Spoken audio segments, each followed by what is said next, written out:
In our first story, after about 3 weeks of closure prompted by violent student protests, the Kwame Nkrumah University of Science and Technology is set to open on Friday, barring any last-minute hitches. The reopening has been made possible by the inauguration of the reconstituted Governing Council, following disagreement over the presence of some members of the previous one. Eventually, though, the council was inaugurated with the Chancellor, the Asantehene Otufo Osei-Tutu, swearing in the new members proposed by government and the Conference of Heads of our sister secondary schools.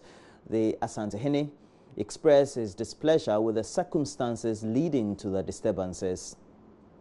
If the petition on the mixed gender policy, I went over the minutes of the University Council and confirmed for myself that this was a matter on which the council had taken a decision at one of its meetings early in the year, with the full participation of representatives of the Alumni Students Representative Council, National Council for Tertiary Education, Convocation, and all the institutional representations.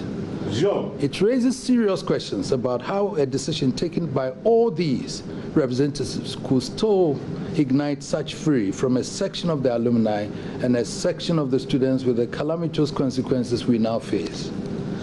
The fact that this has happened and led to the worst incident in the life of the university under my chancellorship is a pain I do not bear lightly. So I'm determined that the return to normalcy should not mean premature closure, but the commencement of a cleaning process for the sake of the future. We should neither paper over any cracks nor sweep any dirt under the carpet.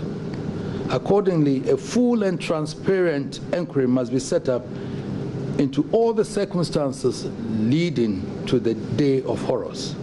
As Chancellor of this university, and in line with the understanding by which government mandated me to manage this process, I should, with appropriate consultation, appoint a 5-man committee to be headed by a judge to probe both the remote and immediate causes of the disturbances and the lessons to be derived therefrom.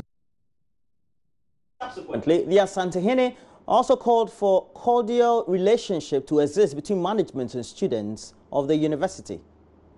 A plethora of allegations have been aired in various outlets about the administration, its procedures, and the conduct of some of its most senior officers, including the Vice Chancellor, Professor Obiri Danso. The role of the alumni is very much to the fore, and we clearly need to interrogate the extent to which they can influence the administration of the institution. But while the probe is essential, we should be clear also that we are not called upon to reinvent the wheel. The university cannot turn away from established good practice, nor compromise on the integrity of its management.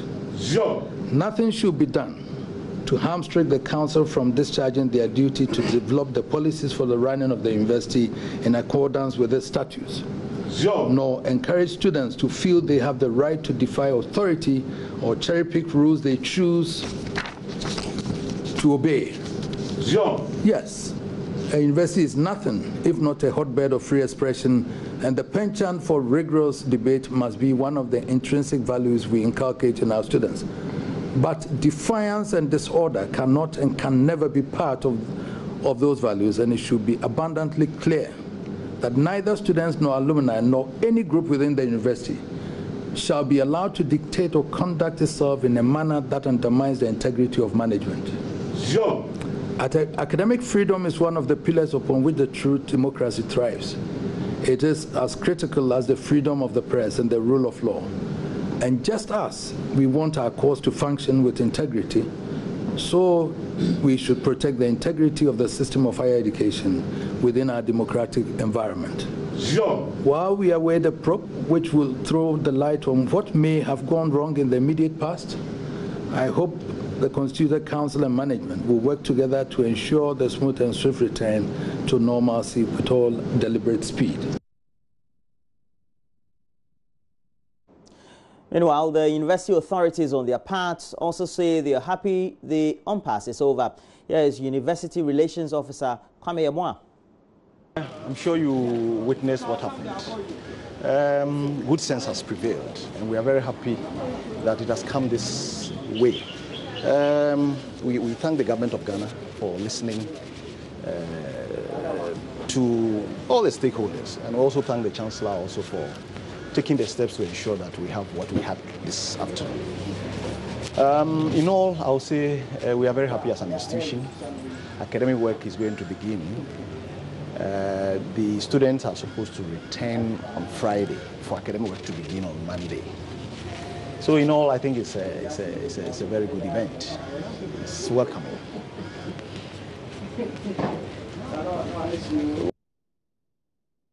Of council to familiarize themselves with ongoing issues in the sector to enable them to communicate effectively to all relevant stakeholders. I also implore your support in addressing all of the pertinent and occurring issues that always confront us in the sector. Incoming council chair and members, you are no doubt fully aware of the issues that led to the closing down of KNUST a few weeks ago. The constitution of this council, therefore, comes at a very sensitive point and requires clear leadership and direction from you as a matter of urgency to get academic work back on track. Specifically, you are expected to use your leadership skills to work closely with the university management on reopening the university as soon as possible. This is important to ensure that academic work is restored to normalcy and also to preserve the image of the university as a credible institution of higher learning. Beyond this, it is the view of government that the relationship between the university authorities and the student body has broken down. The students need to have confidence that their views are respected and taken on board in decisions affecting them. On the other hand, the SRC must own up to and be prepared for the consequences of their actions because of the level of distraction. Individually, all found culpable must face the rigors of the law. And the Tertiary Education Workers Union, TEWU, also says they are calling off their intended strike following the resolution of the impasse. To tell them that everything has come to an end, as a result of that, they should start work. Would you say your expectations have been achieved? Yes, our expectations have been achieved, but one thing that we want to indicate that this was not a fight, this was not a dispute, this was an issue that was being resolved and there has been a remedy to resolve it. So there is no win-win or win and lose. It's a win-win and it's a lose-lose. If it's a win for everybody. If it is lose, it's a lose for everybody, because it's a state property that all of us were trying to, protect, which by the grace of Almighty God, with the assistance of the President, everybody in Ghana here, we have all protected that situation. So we thank Almighty God. We think that that should be the way. Thank you.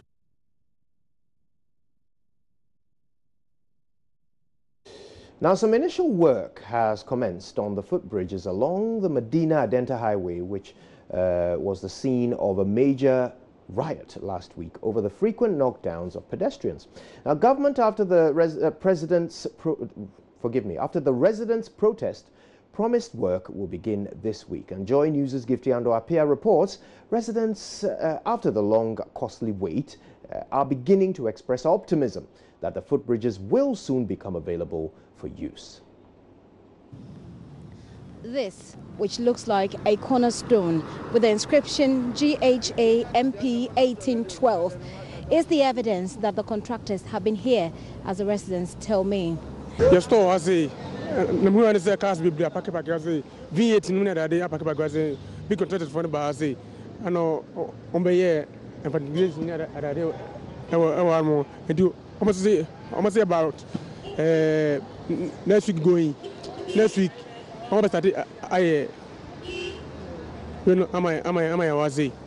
Okay, so he's basically saying that yesterday they saw a lot of vehicles parked here, and they saw people who looked like contractors who came here and told them that by next week they're going to start the work here.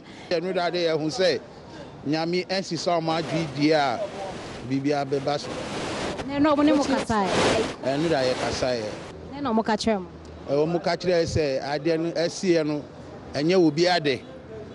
accident neighbor. Be anu da mobile so amafo start kika kwasha asem ne ade omukra omuyiro ho ade a asi wa hanti enti omusi enya botre be endu 1 month na 2 weeks a ye be hu say bibi start wa ha na problem ne nyina solve ti enu da ba ye hu bi sign bebre say o nyami bua bibia be. So he's basically saying that yesterday they saw a whole lot of vehicles, like the other gentleman has said. They saw a whole lot of vehicles, V8 vehicles, and there were ministers and there were officials who came here. They saw people who looked like contractors who were, working around the bridge and making markings, etc., around the bridges, and they actually interacted with them. He said they told them that everybody is not happy about what happened, but they're looking to solve the problem. Within about 2 weeks and a month, they're looking to solve the problem and solve it once and for all. He also said that people were, some of the residents were not happy. They made some very disparaging comments as well, but they were calmed some way, somehow, by the officials who came here yesterday. This is exactly where stairs are needed to make bridges like these useful for pedestrians. It's taken about 10 years, gone through about 4 presidents, and then the explosion of anger by residents after several lives had been lost. We're told that contractors have been here yesterday taking down some notes, but that is a day out of the 10 given by residents to government as ultimatum within which they want to see work being done on the bridge. For now, the brunt has been brought to bear on the MTTD officers here working on the street. It remains to be seen how soon the work will begin and how quickly it will be completed. Gifty Andopia, JoyNews, Adenta.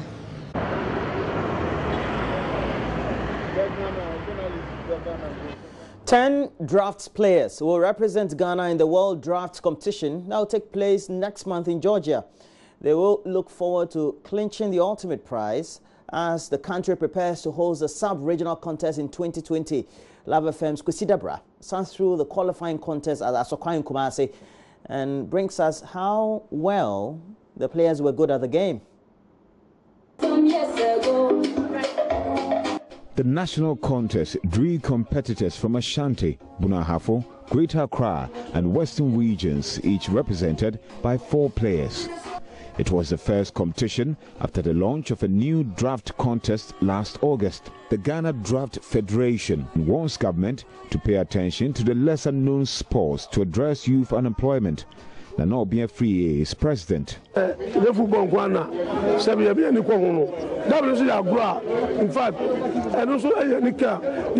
Government should not only concentrate on football. Draft has come to stay. It can help reduce youth unemployment.